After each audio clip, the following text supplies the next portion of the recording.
wa asyhadu anna Muhammadan abduhu wa rasuluhu ila ridwani. Allahumma salli alaihi wa ala alihi wa ashabihi wa ikhwani. Hadirin hadirat yang dirahmati oleh Subhanahu wa taala. Tentunya kita tahu betapa pentingnya membina keluarga yang harmonis, keluarga yang baik. Karena dia adalah instrumen terkecil dari masyarakat ya. Jika instrumen terkecilnya buruk, maka tentunya masyarakat pun akan buruk. Oleh karenanya perhatian syariat terhadap keluarga sangat besar ya. Sampai dalam Islam dikenal dengan ada namanya fiqhul usrah, yaitu fikih tentang keluarga secara detail. Secara detail ya. Siapa yang belajar fiqhul usrah dia akan tahu pembahasan tentang keluarga sangat detail melalui proses mencari pasangan, aturan khitbah sampai pernikahan. Kemudian terkait jika terjadi problem diciptakan adalah untuk bertauhid, dia menjalankan tujuan tersebut, konsekuensinya Allah akan ya memudahkan segala urusannya karena dia telah menjalankan tujuan utama dia diciptakan. Oleh karena sebelum saya membahas tentang ya korelasi antara tauhid dengan harmoninya rumah tangga ya atau bagaimana membina rumah tangga dengan baik, saya akan menyampaikan sebelumnya tentang urgensinya tauhid secara itu sendiri ya, bahwasanya tauhid itu sendiri adalah sesuatu yang urgen yang harus kita perhatikan serius ya. Yang pertama, tauhid itu adalah tujuan kita diciptakan. Allah berfirman dalam surat Az-Zariyat, "Wa ma khalaqtul jinna wal insa illa liya'budun." Tidaklah aku ciptakan jin dan manusia kecuali untuk beribadah kepadaku saja ya. Tidak beribadah kepada yang lain. Oleh karenanya ditafsirkan dalam sebagian tafsiran illa liwahidun, yaitu untuk bertauhid kepadaku.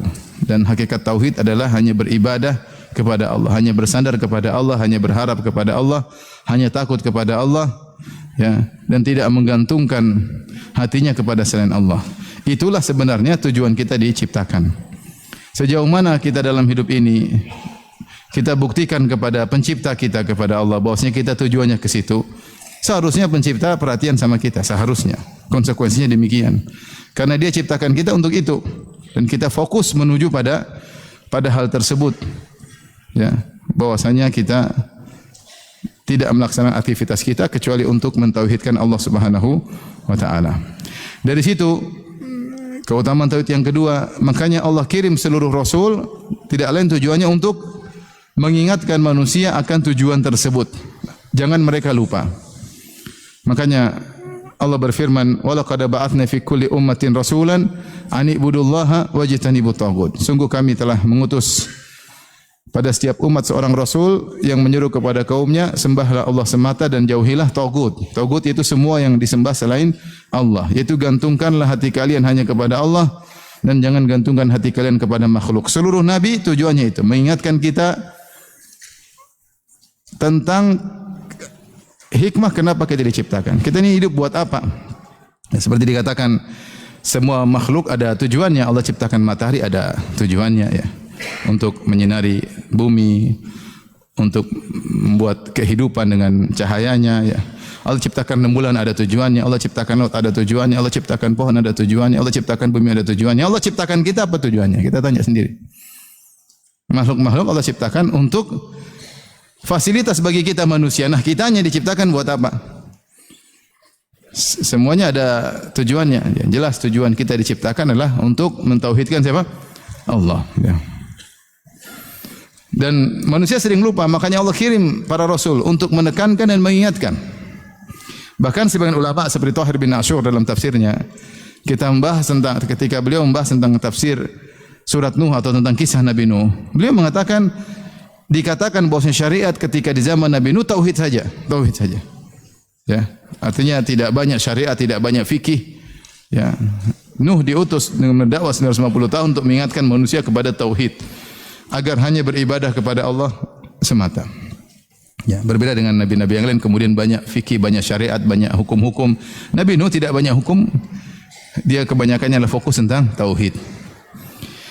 Ini menunjukkan bahwasanya urgensinya tauhid, makanya seluruh nabi ya dari Dari Nabi Nuh sampai Nabi Muhammad SAW, semuanya berbicara tentang tauhid.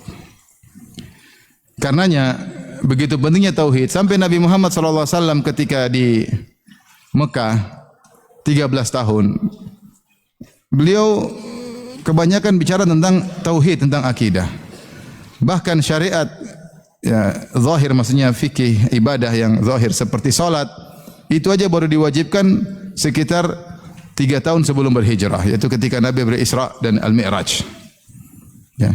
Adapun puasa, adapun zakat belum ada. Karena Rasulullah fokus membahas tentang apa? Akidah dan tauhid. Mengingatkan manusia ketika itu di Mekah selama 13 tahun tentang akidah. Ini menunjukkan urgensinya akidah. Setelah itu Rasulullah SAW pindah ke Madinah, beliau cuma 10 tahun. Sallallahu alaihi wasallam, maka berbagai macam fikih turun, berbagai macam aturan turun. Mudah diterima karena sudah dibangun di atas akidah yang benar, di atas tauhid yang benar. Maka ini mungkin itu teori, tapi sebenarnya ini bukan, ini harus kita tancapkan dalam diri kita. Sudahkah kita sendiri bertauhid yang benar? Sudahkah kita benar menggantungkan hati kita kepada Allah? Kita harus renungkan. Sudahkah istri kita didik agar senantiasa menggantungkan hatinya kepada Allah? Sudahkah anak-anak kita didik agar dia senantiasa menggantungkan hatinya kepada Allah? Tentu dengan perjalanan kehidupan kita didik mereka. Kita ajak salat, ada problem kita arahkan, ada masalah kita arahkan, dia mencari rezeki kita arahkan. Selalu kita gantungkan hatinya kepada Allah Subhanahu wa taala. Kapan ketika personel dari keluarga bertauhid, maka itu keluarga yang terindah.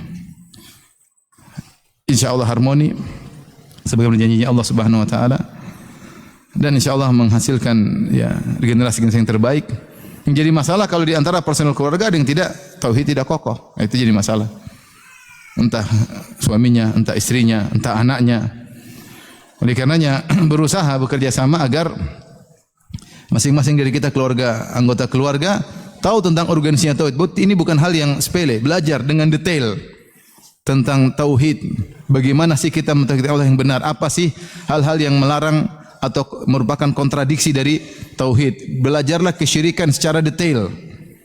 Karena enggak mungkin kita mengenal tauhid secara mendalam kecuali kita mengenal lawannya secara detail. Oleh yang penting bagi kita, kelihatannya sepele tapi itu berdampaknya panjang. Menghadiri kajian-kajian terkait tentang tauhid secara detail. Kajian-kajian tematik yang sekedar mengingatkan. Tetapi ketika belajar tentang tauhid dan lawannya secara detail, itu mengkokohkan akar keimanan dalam hati kita, hati istri kita, hati anak kita. Makanya kajian yang selalu berulang-ulang kita hadiri, kita sampaikan tentang masalah tauhid. Karena bisa dirasakan bagaimana dampaknya dalam kehidupan ini. Hidup ini bukan senyaman yang kita rasakan. Berbagai banyak problematika, berbagai banyak masalah. Tapi kalau orang bertauhid, insyaallah dia tegar karena ditegarkan oleh Allah Subhanahu wa taala. Allah mengatakan fasbir wasbir wa ma sabruka illa billah. Bersabarlah dan kau tidak bisa bersabar kecuali Allah yang sabarkan.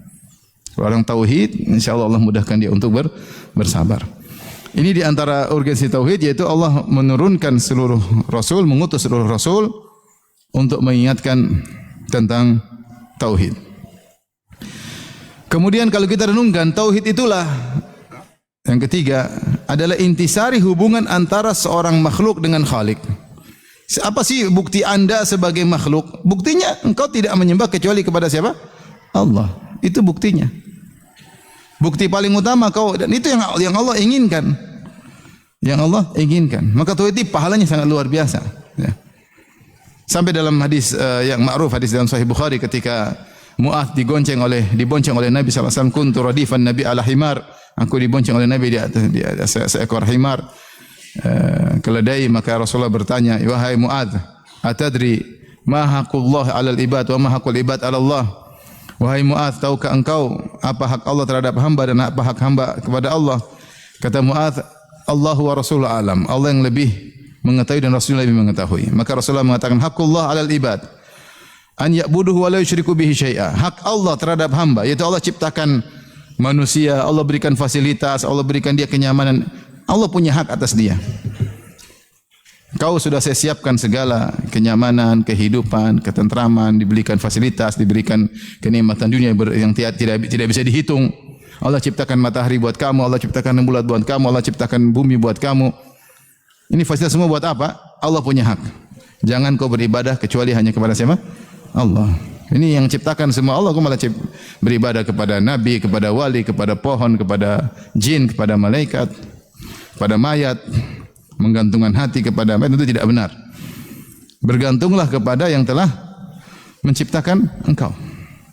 Makanya sungguh indah di antara doa sujud, di antara zikir sujud, Nabi mengajarkan, Allahumma laka sajadtu wa bika amantu wa laka aslamtu sajada wajhi lilladhi khalaqahu wa sawwarahu wa syaqqa sam'ahu wa basarahu tabarakallahu ahsanul khaliqin. Ini di antara doa sujud yang maknanya aku sujud hanya kepada engkau. Allahumma laka sajadtu, hanya kepada engkau aku bersujud. Aku beriman kepadamu dan hanya kepada engkau aku pasrah. Kemudian sajada wajhi lilladzi khalaqahu, wajahku sujud kepada yang telah menciptakan wajah ini. Wa sawwarahu, yang telah memberi rupa kepada wajah ini. Wa syaqqa sam'ahu wa basarahu, yang telah membuat pendengaran dan penglihatan baginya. Ini tauhid.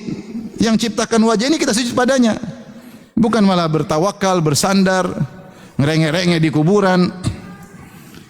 Jadi hubungan paling bukti nyata yang kita katakan, bukti nyata kau itu seorang hamba, kau itu makhluk, buktinya kau bertauhid kepada siapa? Sang pencipta. Itu sudah selesai. Sangat logis sekali. Ini maksudnya urgensinya tauhid. Makanya ketika Mu'adz Rasulullah jelas kepada Mu'adz tentang hak Allah, Rasulullah sebutkan tauhid. Karena dia yang menciptakan engkau, maka engkau hanya menyembahnya. Kemudian setelah itu Rasulullah jelaskan wa haqqul ibad 'ala Allah. Perhatikan ini. Dan hak hamba kepada Allah, alla yu'adziba man la yusyriku bihi syai'a. Allah tidak akan mengadab orang yang bertauhid. Allah tidak akan mengadab orang yang tidak berbuat syirik sama sekali. Ini kita ambil zahir hadis. Ada seorang bisa hidup tidak berbuat syirik sama sekali. Benar-benar dia memberikan tauhid. Dia tidak pernah bergantung kepada selain Allah. Dia tidak pernah mengharapkan pujian manusia. Dia tidak pernah ujub dengan dirinya. Dia tidak pernah tatoyur, berpamali-pamalian. Tidak pernah. Selalu hatinya bergantung kepada Allah. Ketika dia mencari rizki, dia tahu yang beri rizki adalah Allah, bukan bosnya. Ketika dia melakukan usaha untuk bekerja, bukan karena usahanya yang hebat, tapi karena semua dari Allah. Kalau hatinya benar murni, Allah tidak bakalan adab dia meskipun dosanya banyak. Kenapa? Karena dia telah melakukan tugas dia yang utama. Itu masalahnya. Cuma bisakah kita menjalani tugas itu? Itu yang jadi masalah. Secara teori kita sudah paham. Tapi betapa sering kita ingin dipuji, ingin disanjung. Betapa sering kita kerja, hati kita tergantung kepada bos. Wah, kalau bos marah nggak dapat gaji nih. Ya. Artinya, ini maksud saya katakan, hubungan paling utama antara kita dengan Tuhan, yaitu tauhid. Kapan seorang bisa menjalankan tugasnya, ya, maka dia akan selamat karena dia sudah menjalankan tugas utama. Apapun yang lainnya Allah ampuni, yang penting tugas utama sudah dikerjakan. Makanya dalam hadis ketika Rasulullah mencerita tentang seorang dari Bani Israel yang dia ketakutan, dia banyak melakukan kemaksiatan. Ya, rajulan mimman kana qablakum lam ya'mal khairan qat illa tauhid. Dia tidak punya amal kebajikan apapun kecuali tauhid. Dalam lafal hadis seperti itu. Karena dia saking takutnya, maka dia kumpulkan anak-anaknya. Dia berkata, "Idza mittu faharriquni." Kalau saya mati tolong bakar tubuh saya. "Tsumma tahanuni." Kemudian tumbuk tubuh saya biar jadi debu. "Tsumma dhruni fil rih wa fil yam." Kemudian tebarkanlah debuku di udara dan di laut. "Wallahi la in qadirallahu alayya la yu'adzibannani ma lam yu'adzib bihi ahadan minal alamin." Seandainya Allah mampu bangkitkan saya, niscaya Allah akan adab saya dengan adab yang tidak pernah Allah adab kepada orang lain. Maksudnya ini penjahat besar. Cuma dia punya amal apa? Tauhid.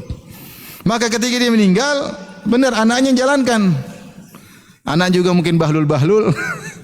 Dibakarlah orang ini. Dibakar, setelah jadi kering ditumbuk. Kemudian debunya ditebarkan, dibuang di udara. Maksudnya dia kenapa ditebarkan? Supaya tidak bisa kembali. Pikiran dia begitu. Semoga kalau saya kembali, saya bisa hidup lagi, bahaya. Maka tebarkanlah debuku di udara, tebarkanlah di laut, ditebarin. Subhanallah. Ternyata Allah kembalikan dia. Allah berkata, "Ya ardu, ya ijma'i ma fiki minhu." Wahai bumi, kumpulkan semua bagian dia yang ada padamu. Maka seluruh tubuhnya yang mungkin sudah jadi arang, sudah jadi debu, Allah kembalikan proses kimia, kembali lagi hidup di depan dia. Ternyata dia hidup lagi. Maka Allah bertanya, "Wa ma hamalaka ala dzalik?" Apa yang buat kau berwasiat kepada anak-anakmu untuk membakar dirimu?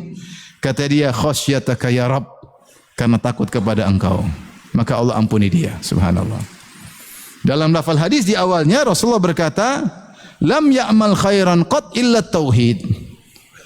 Dia tidak punya amal kebajikan apapun kecuali cuma apa? Tauhid. Maksudnya ini urgen sekali kita tuh menanamkan dalam diri kita sendiri bahwasanya saya hanya bergantung kepada Allah. Pikiran saya, orientasi saya, apa yang Allah suka itu yang saya kerjakan. Yang Allah tidak suka saya tinggalkan. Yang saya pikirkan apa penilaian Allah kepada diri saya, bukan pemikiran netizen kepada saya. Itu yang harus saya pikirkan. Harusnya demikian, cuma kita susah mewujudkan hal ini. Realisasinya tidak gampang. Tapi kita ingat, inilah tujuan saya dicipta. Itu jadi buat apa? Ya. Saya sudah katakan tadi, semua makhluk kita tahu tujuannya. Nah sekarang kamunya, yang makhluk diciptakan buat kamu, terus kamu tujuannya apa? Tujuannya agar kau menerima seluruh fasilitas ini, agar tidak beribadah kecuali hanya kepada siapa? Allah Subhanahu wa taala.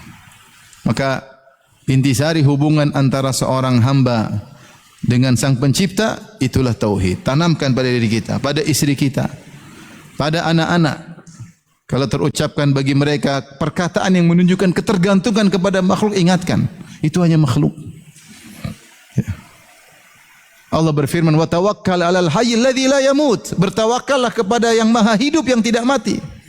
Itu yang kau takutkan, yang kau khawatirkan, yang itu makhluk mati. Bersandarlah kepada yang maha hidup.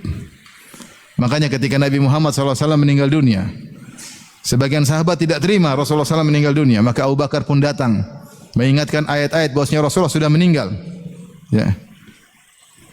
Wa ma Muhammadun illa rasulun qad khalat min qablihi rusul afa imma ta'au qutilan qalabatum ala aqabikum. Kata Allah, tidaklah Muhammad kecuali seperti seorang rasul sebagaimana rasul-rasul sebelumnya. Rasul-rasul sebelumnya mati, Muhammad juga mati. Kalau dia mati terus kalian menjadi kufur kembali. Allah berfirman, "Innaka mayyitun wa innahum mayyitun." Kau bakalan mati sebagaimana mereka juga mati. Mengingatkan kepada para sahabat bahwa Muhammad sallallahu alaihi wasallam benar-benar telah mati. Maka kemudian kata Abu Bakar dengan perkataan yang indah, "Man kana ya'budu Muhammadan fa inna Muhammadan qad mat, wa man kana ya'budullah fa innahu hayyun la yamut." Siapa yang beribadah kepada Muhammad, Muhammad telah apa? Mati. Dan siapa yang beribadah kepada Allah, maka Allah Maha hidup dan tidak bakalan mati. Ini tauhid. Di antara cerita yang saya maksudnya menakjubkan kisah Aisyah radhiyallahu anha. Ya, Aisyah radhiyallahu anha ketika dia dituduh berzina, heboh sampai sebulan penuh. Sampai Rasulullah rubah sikapnya. Rasulullah biasanya datang kalau masuk ketemu Aisyah, Rasulullah cumbui, Rasulullah cium. Setelah ada tuduhan Aisyah dituduh berzina dengan Safwan bin Mu'attal As-Sulami radhiyallahu taala anhu, maka Rasulullah merubah sifatnya. Kalau ketemu Aisyah cuma berkata kaifatikum. Kata Aisyah, saya tidak tahu ternyata sudah heboh isu di luar bahwasanya saya dituduh berzina. Kenapa? Karena Aisyah tidak suka keluar rumah, tidak seperti ibu-ibu zaman now. Sehingga isu tentang dia tidak tahu. Sampai satu hari dia keluar, kemudian dia diantar oleh seorang wanita, kemudian tersandung, dia mengatakan, "Ta'isa mistah, celaka anakku." Aisyah kaget sama wanita yang antar dia. "Kenapa kau bilang celaka sama putramu sendiri? Kau tidak tahu Aisyah? Tidak tahu ada apa masalahnya?" Begini, subhanallah. Bahkan suaminya ketika Rasulullah datang berubah sikap, Aisyah pun tidak curiga. Karena dia orang akhwat rumahan. Beda dengan akhwat molan. Maksud saya, bayangkan kondisi Aisyah tidak tahu apa-apa itu, bayangkan sampai hampir sebulan dia tidak tahu kalau dia sedang dituduh isu hebat bahwasanya dia dituduh berzina.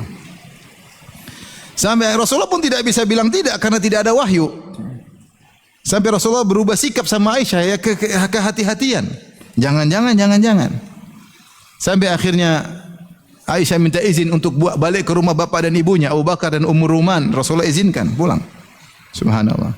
Sampai akhirnya Rasulullah SAW datang kepada Aisyah satu hari. Aisyah menangis, tidak berhenti menangis karena tahu tuduhan yang luar biasa yang dia tidak melakukannya.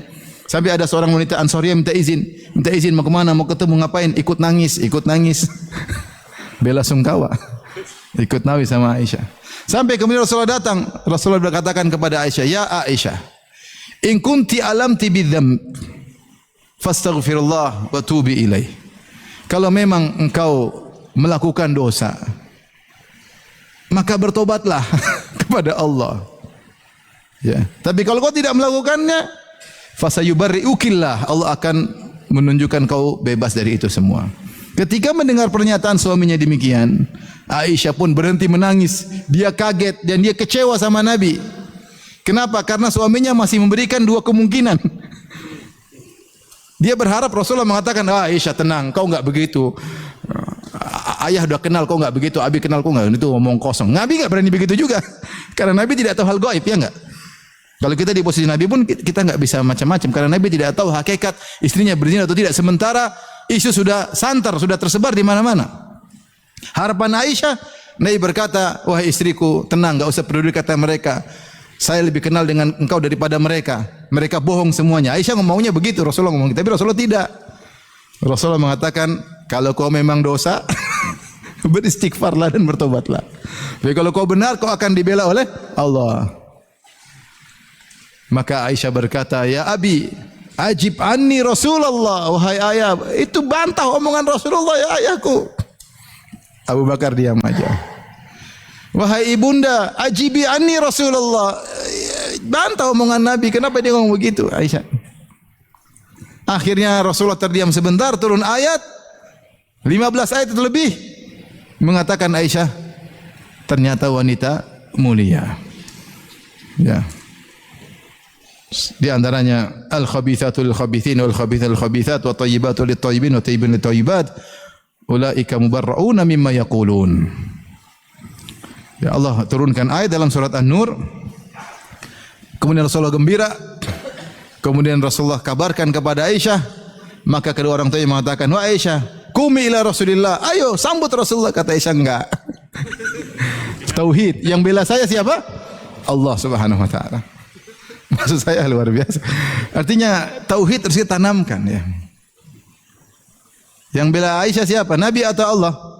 Allah Subhanahu. Inilah yang harus kita ingat-ingat. Sudah benarkah tauhid kita kepada Allah? Karena saya katakan tadi konsekuensinya kalau istilahnya gini lah, kita wabillahil mathalul a'la, bagi Allah perumpamaan lebih tinggi. Kalau kita punya anak, kita suruh kasih tugasnya, dia menjalankan tugas dengan baik. Apa kita sayang sama dia? Sayang. Kita akan kalau dia punya salah-salah kita maafkan. Kita kasih fasilitasi karena dia sudah menjalankan tugas yang kita inginkan. Karena kita ini diciptakan untuk hanya bertauhid kepada Allah, hanya ibadah kepada Allah. Sudahkah kita menjalankan tugas kita? Kita ngobrol sama orang, kita bercengkrama sama istri, kita ajak jalan-jalan anak-anak, kita olahraga, kita cari nafkah, semuanya untuk beribadah kepada Engkau ya Allah. Bahwasanya saya melakukan kegiatan ini semuanya agar saya bisa beribadah kepada Engkau. Saya niatkan hanya untuk Engkau.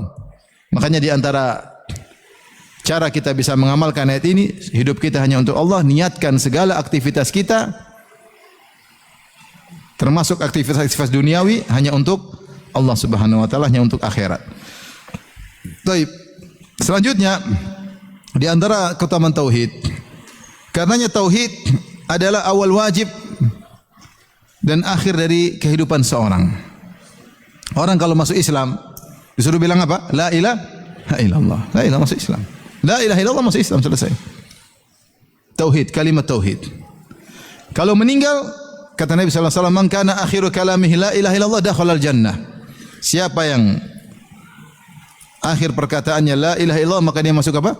Surga. Dia masuk Islam dengan tauhid dan dia meninggalkan dunia dengan apa? Tauhid. Bagaimana urgensinya tauhid? Seorang senantiasa memikirkan ini, sudahkah saya bertauhid? Sudahkah saya mencari keridhaan Allah? Sudahkah saya tidak bergantung kepada orang lain? Sudahkah saya semangat beribadah kepada Allah? Dan seterusnya. Jadi renungkan dirinya. Taib, ini keutamaan tauhid secara umum. Tapi bagaimana keutamaan tauhid terhadap ketentraman hidup, tentang kenyamanan hidup ya. Saya katakan tadi bahwasanya orang yang bertauhid Allah akan perhatian sama dia, dia menjadi makhluk spesial di sisi Allah Subhanahu wa taala. Karena dalam menjalankan tugas utamanya diciptakan di alam semesta ini adalah untuk bertauhid kepada Allah Subhanahu wa taala. Di antara kalau saya katakan keutamaan tauhid terkait dengan kehidupan rumah tangga. Pertama, tauhid adalah sumber keamanan. Sumber keamanan. Allah berfirman dalam surat Al-An'am, "Alladzina amanu wa lam yalbisu imanahum bidzulmin ulaika lahumul amnu wa hum muhtadun." Orang-orang yang beriman wa lam yalbisu imanahum bidzulmin, dan tidak mencampurkan iman mereka dengan kesyirikan apapun, itu bertauhid. Ulaika lahumul amnu, maka merekalah yang merasa aman. Saya coba kalau you buka Al-Quran silakan dibaca. Dia surat Al-An'am ayat 82. Sebenarnya surat ini ayat yang masyhur. Alladzina amanu wa lam yalbisu imanuhum bidzulmin, orang-orang yang beriman kemudian dia murnikan keimanannya, tidak dia campur dengan kesyirikan, mereka itu akan mendapatkan keamanan di dunia apalagi di akhirat. Ternyata itulah kesimpulan dari dialog diskusi antara Ibrahim dengan para penyembah benda-benda langit. Saya kalau izinkan saya bacakan diskusi tersebut. Kenapa sampai Allah simpulkan seperti itu? Ini kesimpulan dari diskusi yang panjang. Allah sebutkan dari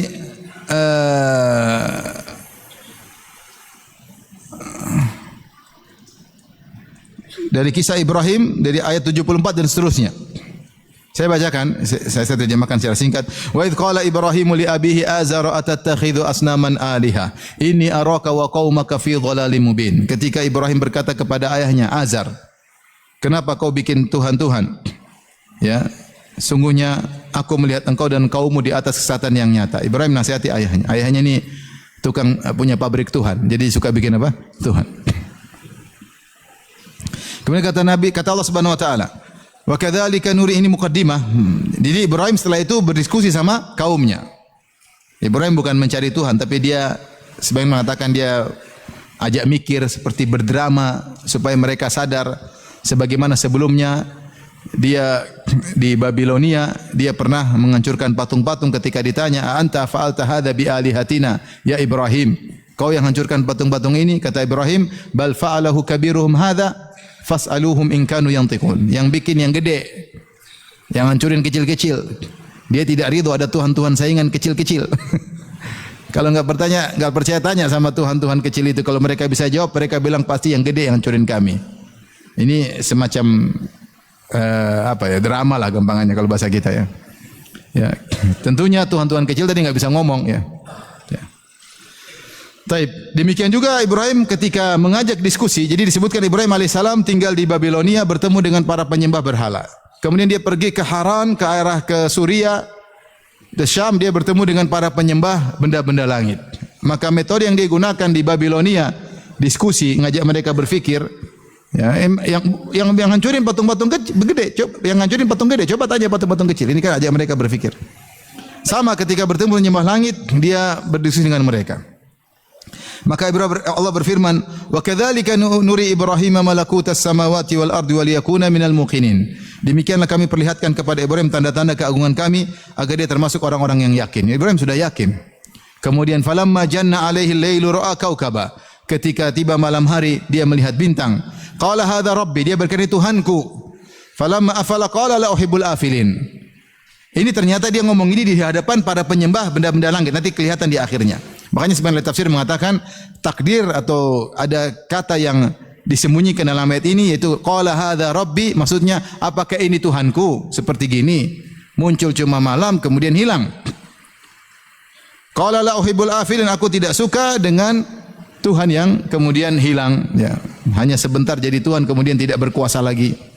Falamma ra'al qamara bazighan qala hadza rabbi, apakah bintang adalah Tuhan? Tentunya tidak.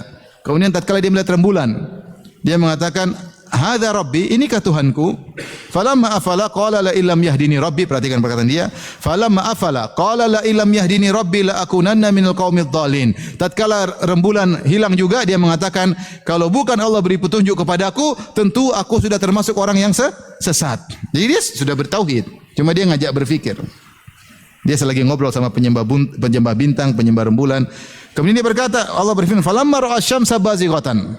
Tatkala Ibrahim melihat matahari terbit, qala hadza rabbi hadza akbar. Ini Tuhanku, ini lebih besar.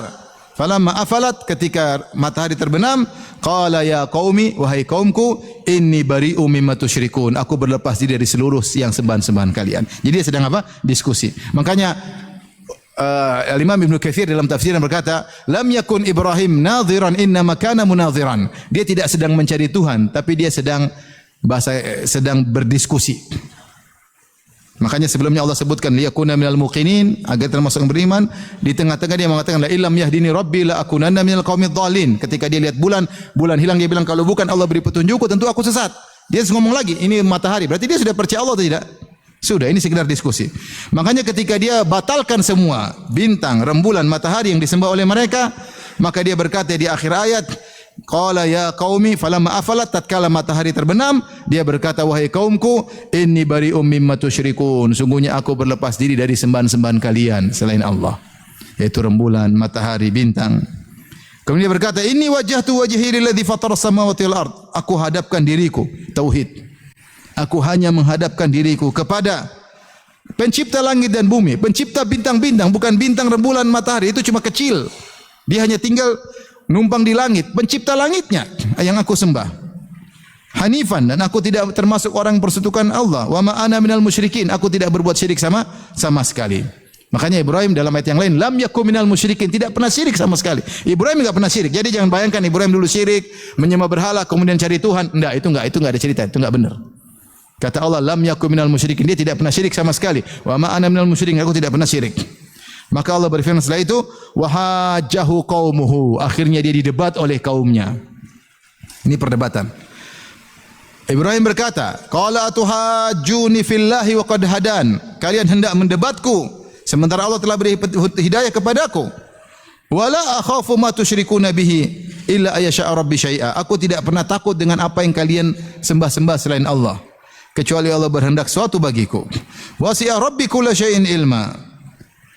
Dan Rabbku ilmunya meliputi segala sesuatu. Afala tatadzakkarun, tidakkah kalian mengambil pelajaran? Wa kaifa akhafu. Jadi mereka takut-takutin Ibrahim. Kenapa Ibrahim ngomong begini? Karena mereka takut-takutin Ibrahim, nanti kau kualat, hati-hati. Kau bilang matahari bukan Tuhan, bukan dewa. Kau bilang rembulan bukan dewa. Kau bilang bintang bukan dewa. Kau tidak takut. Makanya Ibrahim bantah. Wala akhafu ma tusyrikuna bihi. Aku tidak pernah takut dengan yang kalian takut-takutkan kepada aku. Kemudian dia berkata lagi, wa kaifa akhafu ma asyraktum. Bagaimana aku takut dengan yang kalian sembah? Wala takhafuna annakum asyraktum billah. Sementara kalian tidak takut berbuat syirik kepada Allah. Malam yunazzil bihi alaikum sultana, yang kalian berbuat syirik tanpa ada dalil sama sekali. Fa ayyul fariqaini ahaqqu bil amni in kuntum ta'lamun. Mana kelompok yang lebih utama untuk merasa aman? Saya atau kalian? Kalau kalian benar-benar mengetahui. Ibrahim mengajak mereka berfikir, siapa yang harusnya merasa lebih aman? Penyembah Allah semata bertauhid atau penyembah selain Allah Subhanahu wa taala? Kalau kalian benar-benar berilmu, baru kemudian Allah kasih statement akhir, alladzina amanu wa lam yalbisu imanahum bidzulmin ulaika lahumul amn. Orang yang bertauhid itulah yang beriman, tidak mencampurkan imannya dengan kesyirikan sedikit pun, itulah yang dapat keamanan. Ini ayat jelas. Jadi Ibrahim dakwahi mereka, ditakut-takutin, hati-hati kualat. Ibrahim, yang lebih kualat siapa? Gue apa lulu pade? Yang nyembah pencipta alam semesta enggak akan kualat, justru dia akan diberi keamanan karena penguasa alam semesta adalah Allah. Terus kalian nyembah matahari, rembulan, bintang, kalian harusnya takut. Kalian harusnya yang gelisah hidup. Maka ini dalil sangat tegas bahwasanya kalau orang bertauhid, Allah pasti kasih ketentraman. Pasti. Sejauh mana kita bergantung hanya kepada Allah, sejauh itu kita akan diberi kenyamanan, keamanan. Apapun kondisi ekonomi kita, apapun kondisi di sekitar kita, kalau kita bertauhid, kita akan diberi keamanan. Itu sudah jaminan. Itu sudah jaminan. akan diberi keamanan oleh Allah Subhanahu wa taala. Ibrahim aman. Ibrahim aman dan nyaman. Ditakut-takutin dia aman, dia nyaman. Kenapa Allah berikan keamanan pada hatinya? Oleh karenanya ini dalil bahwasanya seorang kalau bertauhid dia akan merasakan keamanan, di antara dalam keluarganya dia akan merasakan keamanan. Dalil yang kedua yang juga menunjukkan bahwasanya orang kalau bertauhid diberi keamanan dalam surat An-Nur kalau tidak salah ayat 55 ya.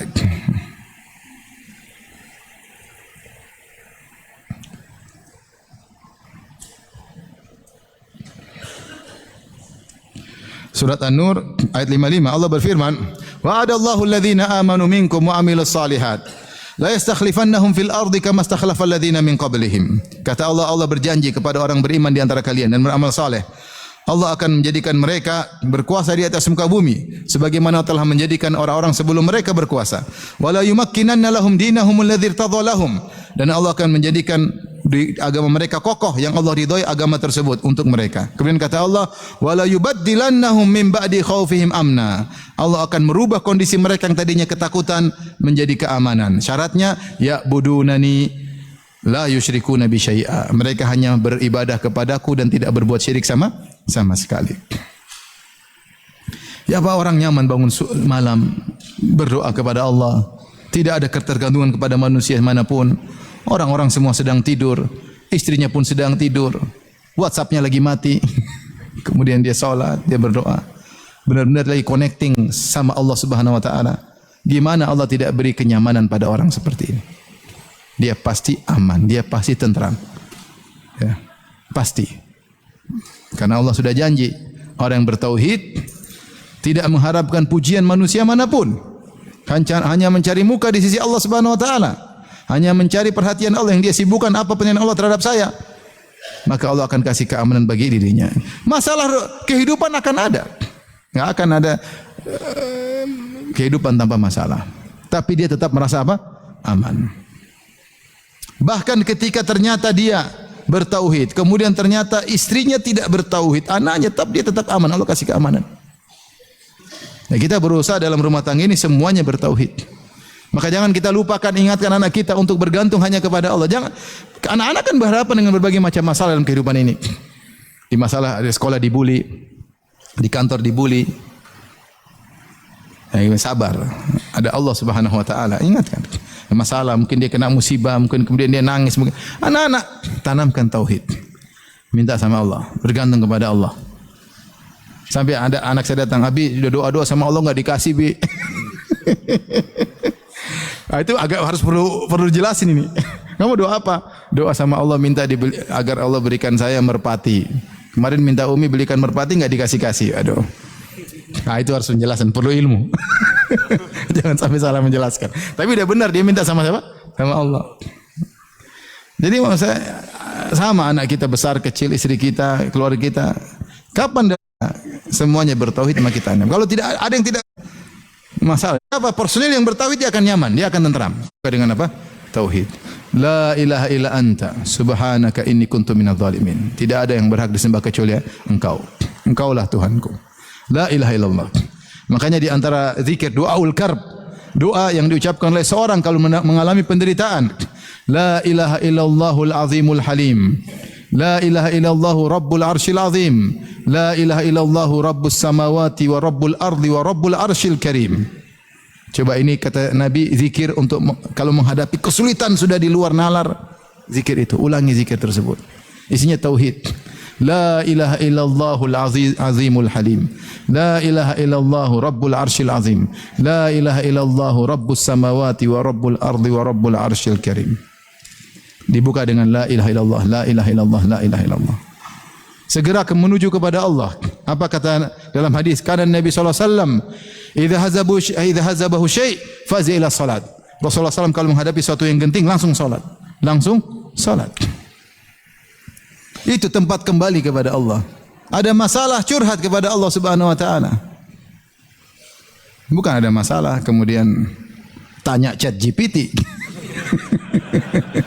Itu belakangan boleh tanya Chat GPT boleh. Tapi pertama kembali kepada Allah dulu, berdoa dulu. baru cari cara-cara yang lain. Yang pertama kembali kepada kalau Allah ingin masalah selesai. Kalau enggak, Allah ingin masalah berkepanjangan, pasti ada hikmahnya.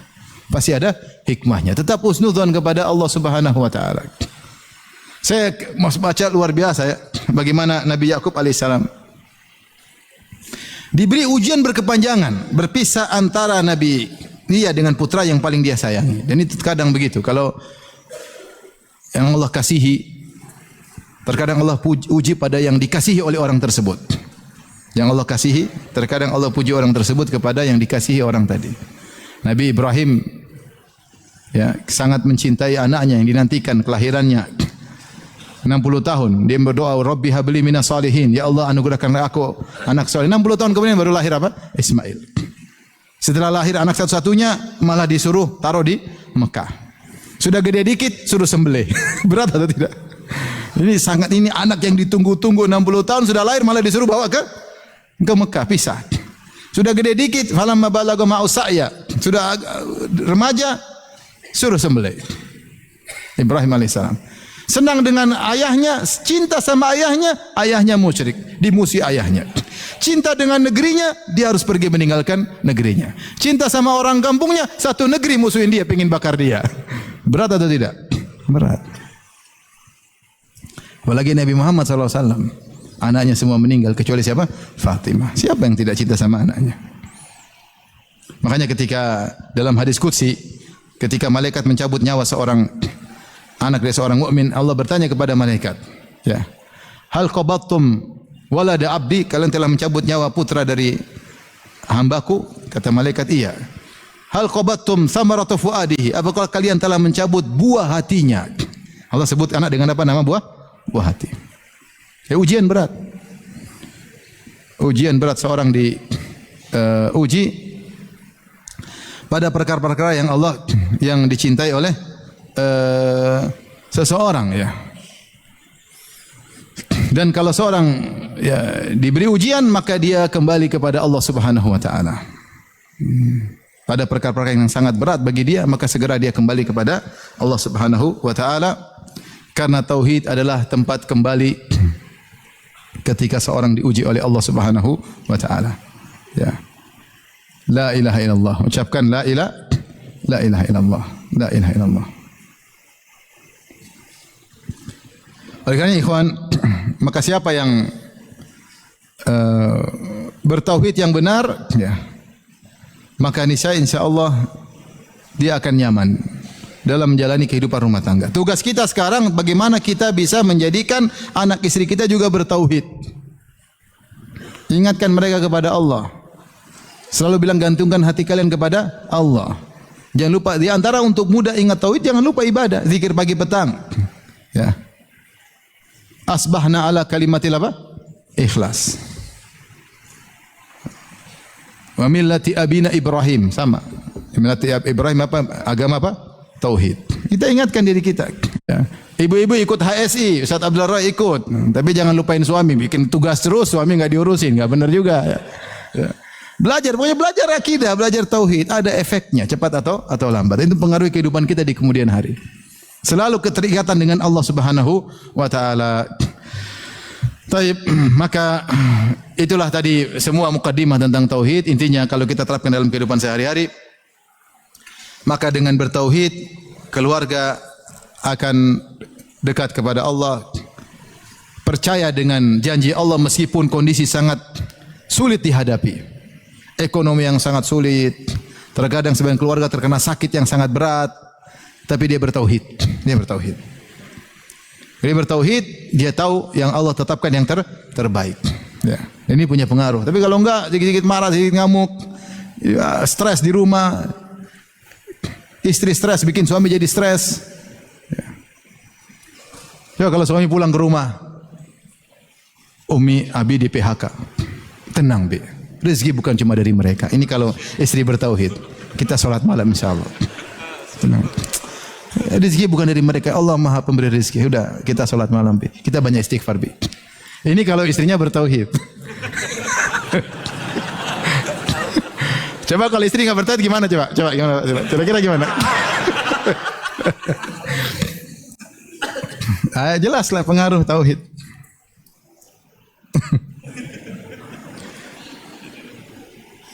Kemudian di antara dampak tauhid dalam rumah tangga, tauhid menyelamatkan rumah tangga anak istri dari khurafat-khurafat. Karena fakta ini gelisah karena hati tidak bergantung kepada Allah. Cari solusi, kira-kira gimana ya? Hatinya lupa sama Allah. Susah hidup. Udah kamu sholat aja juga ngapain? Tunggu dulu, cari dunia. Enggak ada solusi. Apa kata inilah, apa kata itulah, apa inilah.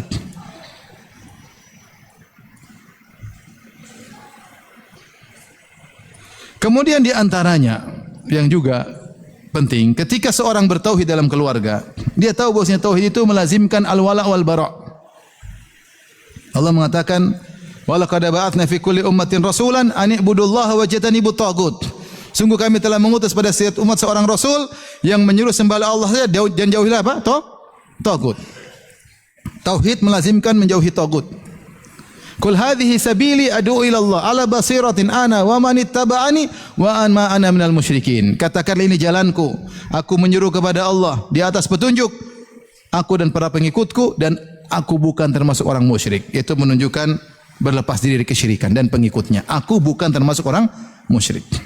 Makanya di antara konsekuensi tauhid seorang harus tamayus, harus memiliki jati diri sebagai seorang muslim, sebagai seorang mukmin. Dia bangga dia sebagai muslim, dia bangga sebagai mukmin. Dan dia tahu bahwasanya ada kelompok lain yang non muslim, dia harus berlepas diri dari mereka. Saya tidak seperti kalian. Kalau dia tauhidnya benar, dia akan berani mengatakan demikian. Tapi kalau dia tauhidnya memble, iya, kalian memang bagus, ikut-ikut sama mereka. Karena tauhidnya memble. Tapi kalau dia tauhidnya benar enggak? Dia tahu bahwasanya tauhid mereka syirik, mereka menyembah nabi, mereka menyembah wali, mereka menyembah patung. Saya tidak seperti mereka. Mereka punya pola hidup, saya tidak ikut pola hidup mereka. Itu pola hidup pada penyembah berhala, saya tidak ikut. Ini punya pengaruh dalam keluarga. Tapi kalau anak-anak tauhidnya kurang, lihat ini ada artis bule, satunya artis bule potan, ikut-ikutan, terbawa karena dia rendah di bawah. Melihat mereka dengan pandangan penghormatan. Nah, kalau kita lihat orang kafir dengan sisi dunia, kita menghormati. Tapi kalau kita melihat dari sisi kita punya akidah, enggak, saya beda dengan dia. Ya, dia kaya boleh kaya, tapi saya hanya menyembah pencipta alam semesta. Dunia akan kita tinggalkan. Sehingga dia punya izzah, harga diri. Dia bangga, saya mukmin. Saya mukmin.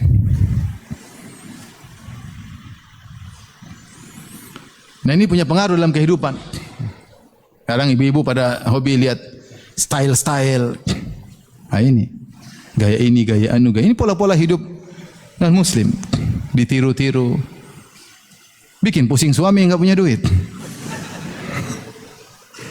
Kalau Islam mudah, yang baik jilbab, yang penting apa? Ketutup, selesai. Dia selesai untuk jaga diri agar dihormati sebagai wanita soleha, tidak diganggu orang. Ya. Wa qarna fi buyutikunna, senantiasa di dalam rumah. Kalau lihat orang bule sering keluar rumah. Yang dalam rumah ketinggalan zaman. Dalam di luar rumah kecepatan zaman. Bablas.